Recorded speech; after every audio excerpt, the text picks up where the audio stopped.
Do we have a name for the app yet? Yes, we do. I was thinking Onlyfangs. Okay. I mean, it's a little cheesy, but it'll work. Oh, wait, what if we did Onlyfangs with a Z to make it... No! No Z. The internet. Humanity's greatest achievement. A place where you can learn a new skill, connect with people across the globe, and of course, look at a ton of naked ladies. And now, personally, okay, I would never do such a thing. My search history is as pure as the driven snow. But what happens when some enterprising creatures of the night take a tried and true internet business model, flip it on its head, and start bleeding their customers dry? Literally, not just figuratively. Want to know how? Well, you'll find the answer to that in the film Onlyfangs from 2025. Let's get into it.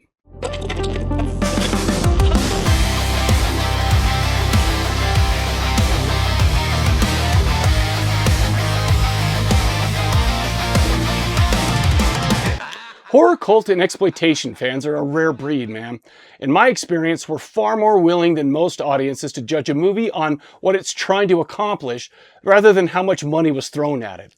We've developed a sort of built-in filter for budget limitations, allowing us to appreciate creativity, imagination, and genuine passion over big stars, flashy effects, and marketing budgets. Which brings us to Paul Ragsdale and Angie D'Alba, better known as A&P Films, the company who brought us Onlyfangs. Together, they've carved out a respectable niche in the world of ultra-low budget horror and exploitation cinema. Not only are they the creators of today's film, but they've also written, produced, directed, edited, and worn about every other hat imaginable on a growing catalog of independent features. And yes, I own all of them, but I'll talk more about that later. Onlyfangs stars Kansas Bowling as Reese. Oh man, I'm going to butcher some of these names, but I'm going to try anyway. It stars Nina Lanee Kent as Scarlett, Ariana Uchisiba as Selena, Meredith Moeller as Zoe, Bibi Bardot as Eva, and Sata Murray as Ronnie. Together they make the core group of vampires trying to carve out their place in a very crowded and very blood-soaked online marketplace. On the other side, we have Drew Marvick as Wes, leader of the Monster Boys, a small group of paranormal investigators determined to expose monsters and conspiracies lurking beneath the surface of everyday life. Man, we don't have enough of those. Along for the ride is his sister Gwen, played by A&P Films regular Jessa Flux. And rounding out the cast are Ellie Church and Anthony Lava Ta'omata, who appear to be righteous defenders of humanity in the fight against the vampire menace. Appear to be.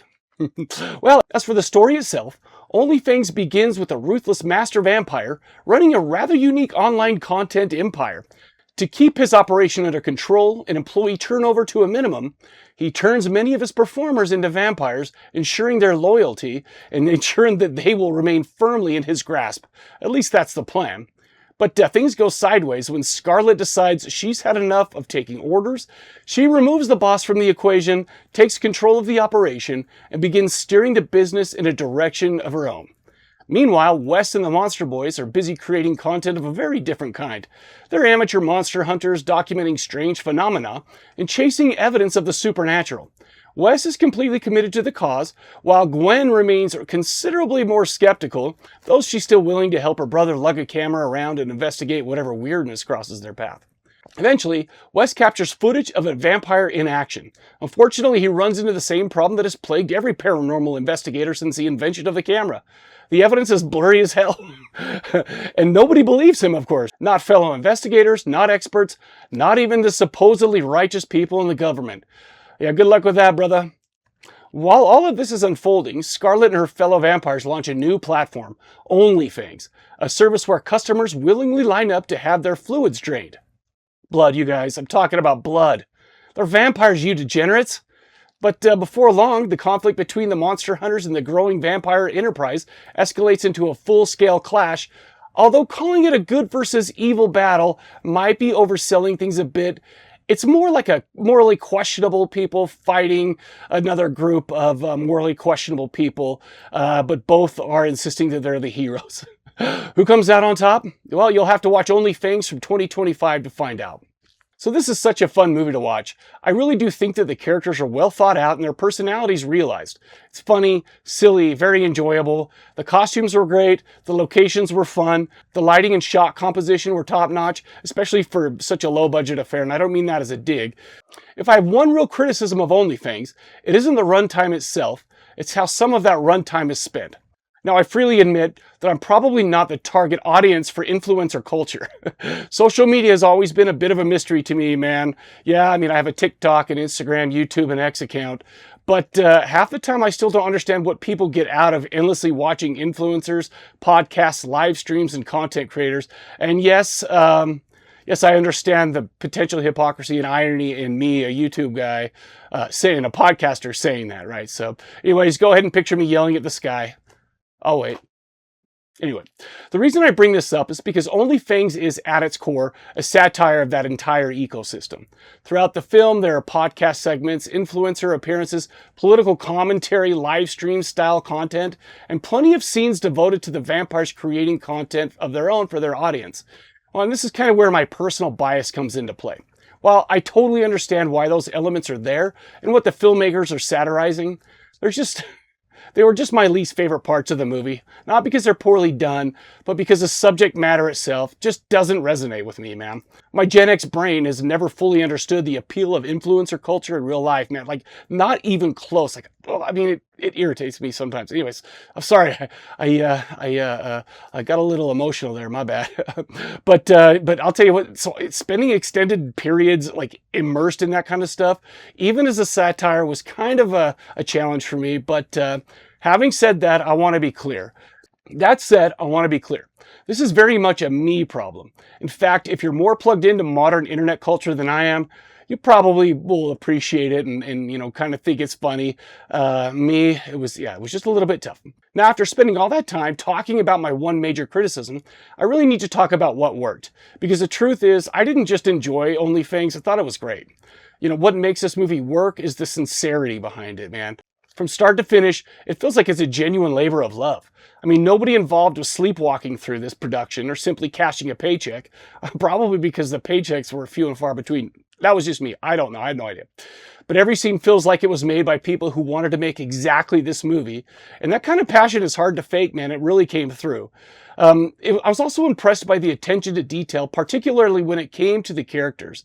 I mean, at first glance, many of them seem like exaggerated caricatures. You know, the type, the crazy one, the skeptic, the influencer, the monster hunter. But once you spend some time with them, you realize there's more going on beneath the surface. Each character has their own personality, motivation, and quirks that make them feel distinct. Even when they're kind of operating within broad comedy and satire, they remain surprisingly relatable and sympathetic. Paul Ragsdale and Angie D'Alba deserve a lot of credit for that, in my opinion. I guess my point is that throughout the movie, I was having a genuinely good time. The humor was funny, it landed with me, the characters were engaging, and I was completely on board with what the film was doing. Well, that's up until like towards the end, where Wes walked in on his mom in a very compromised position with that booby vampire lady. What the hell, bros? I didn't need to see that crap. It's his mom, for hell's sake. Come on.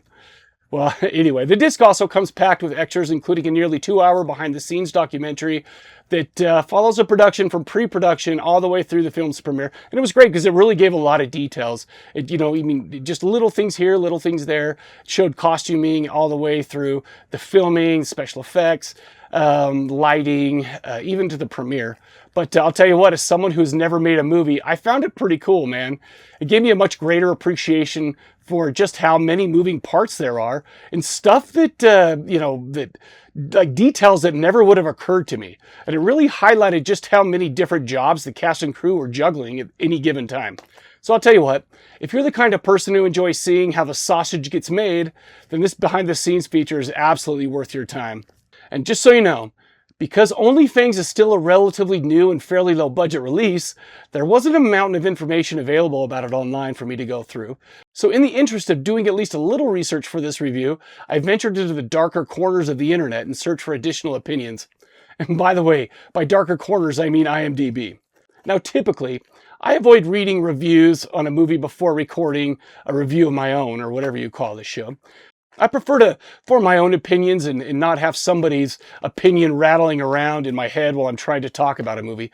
But curiosity this time got the better of me, so I started scrolling through a couple of reviews, and most of them were exactly what you'd expect. People praising the movie, people criticizing the movie, and people, kind of arguing over things that probably don't matter nearly as much as they think they do.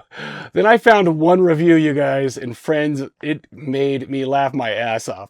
So, I picked it out. This is from Burndale T on IMDb. And here it goes. I'm just going to read it verbatim. This is just a 2-hour ad for the actual OnlyFans. In fact, I subscribed to at least 3 of the actors' accounts after this, so that's not a complaint by any means. Also, the guy in that movie looks like Ted Cruz if he was homeless. That was awesome. Also, there's a scene where one lady gets her breast sucked by another woman, and I threw my money at the screen when that happened. Man, I don't know why, but that cracked me up, and that sounds like A&P Films have a hit on their hands. Anyway, okay, so just speaking of A&P, I just wanted to mention a couple things. Now, I do have to, I barely just bought, I went to the Etsy shop and I bought all these. So I'm just going to show you, obviously I've got the OnlyFans, sorry. I don't got no OnlyFans, you guys, come on.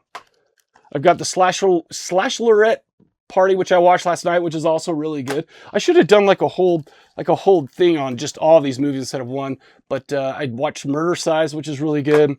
Cinco de Mayo, which I have not watched yet, and also Streets of Vengeance. And you'll notice that it's still in its plastic. But I've seen it.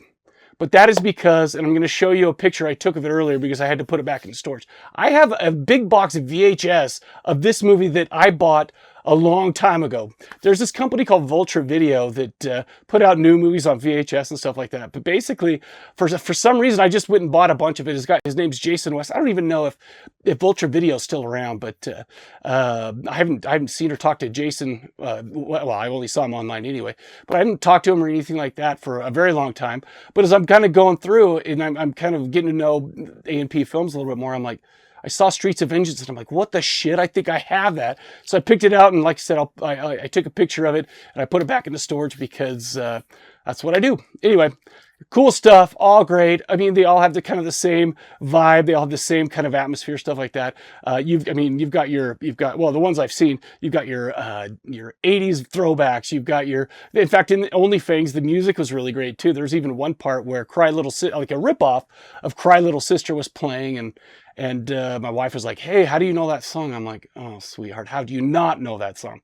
Anyways, I won't get into where that led us because it went nowhere and that was all, and it's a boring story. So anyway, that's all I got for this one. And I really do appreciate you guys watching this, man.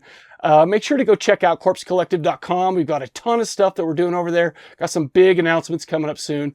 But until next time, I'll catch you guys later.